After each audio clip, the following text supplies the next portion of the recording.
Be ready. 5 seconds.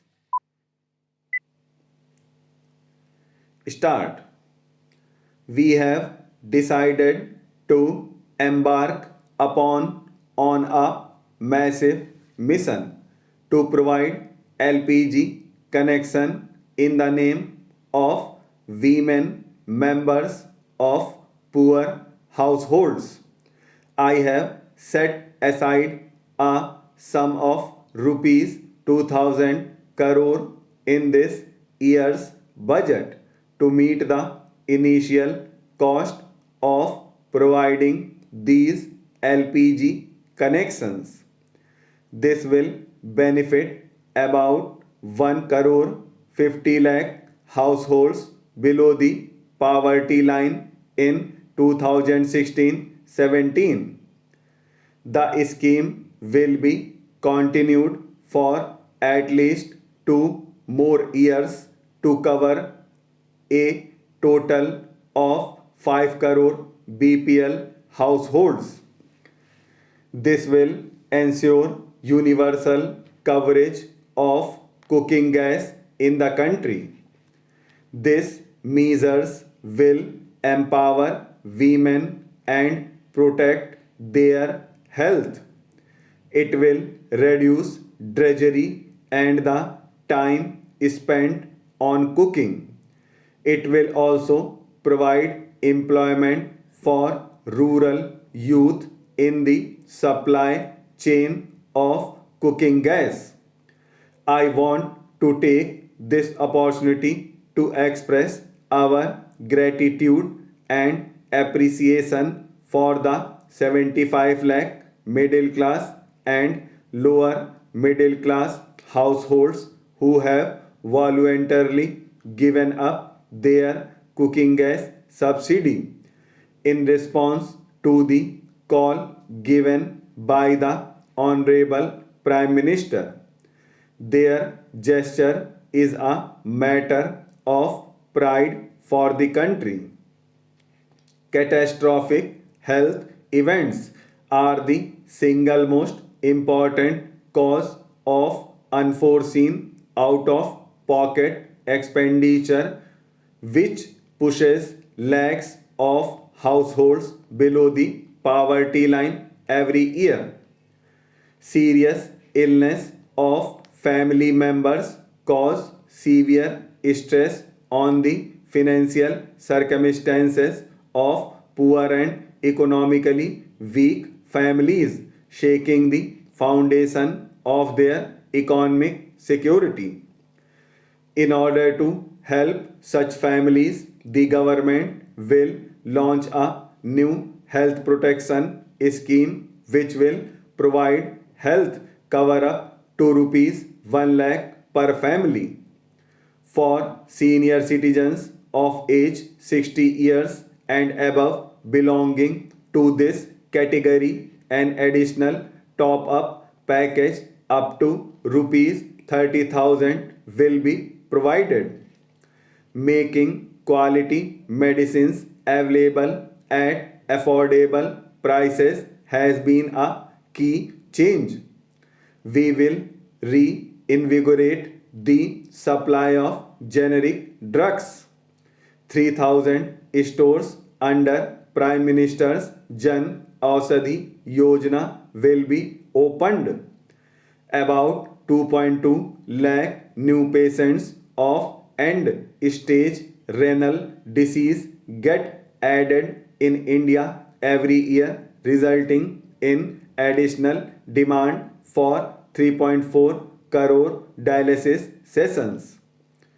With approximately 5,000 dialysis centers in India, largely in the private sector and concentrated in the major towns, the demand is only half met. Every dialysis session costs about rupees 2000, an annual expenditure of more than rupees 3 lakh. To address this situation, I propose to start a national dialysis services program.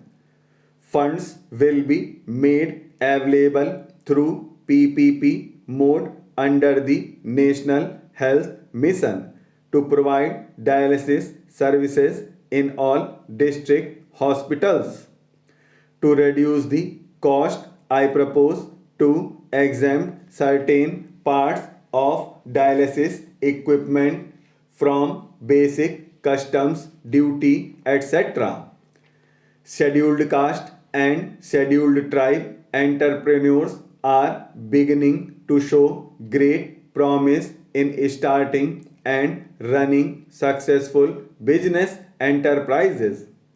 The Prime Minister had given a call for promoting entrepreneurship among SC ST to become job providers rather than job seekers. I am happy to inform you that the Union Cabinet has approved the Stand Up India scheme to promote entrepreneurship among SC, ST and women. Rupees 500 crore has been provided for this purpose. The scheme will facilitate at least two such projects per bank branch, one for each category of entrepreneur. This will benefit at least 2 lakh entrepreneurs. We are celebrating the 125th birth anniversary of Dr. B.R. Ambedkar. This must become the year of economic empowerment for SC, ST entrepreneurs. We have extensively interacted with the Dalit India Chamber of Commerce and Industry on building an entrepreneurship ecosystem. It is proposed to constitute a national scheduled caste and scheduled tribe hub in the MSME ministry in partnership with industry associations. This hub will provide professional support to scheduled caste and scheduled tribe entrepreneurs to fulfill the obligations under the central government procurement policy 2012, adopt global best practices and leverage the Stand Up India initiative. The schemes for welfare and skill development for minorities such as multi-sectoral development program and Ustad shall be implemented effectively.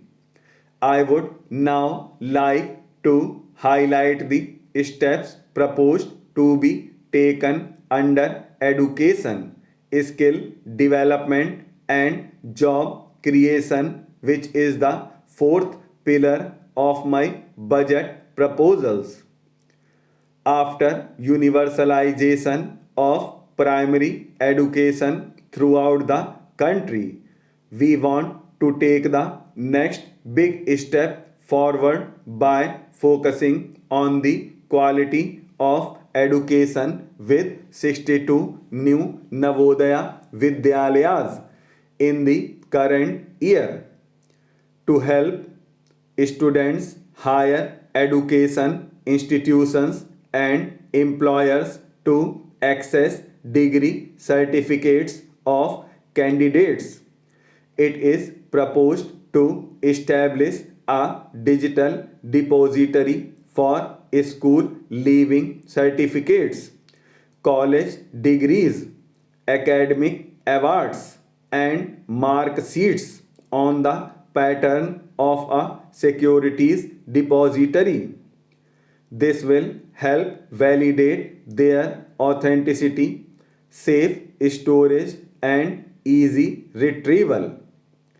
Skill India mission seeks to capitalize our demographic advantage.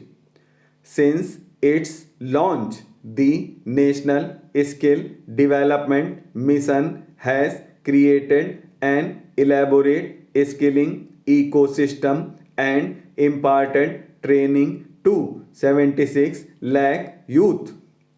We want to bring entrepreneurship to the doorsteps of youth through Prime Minister Skill Development Mission this year.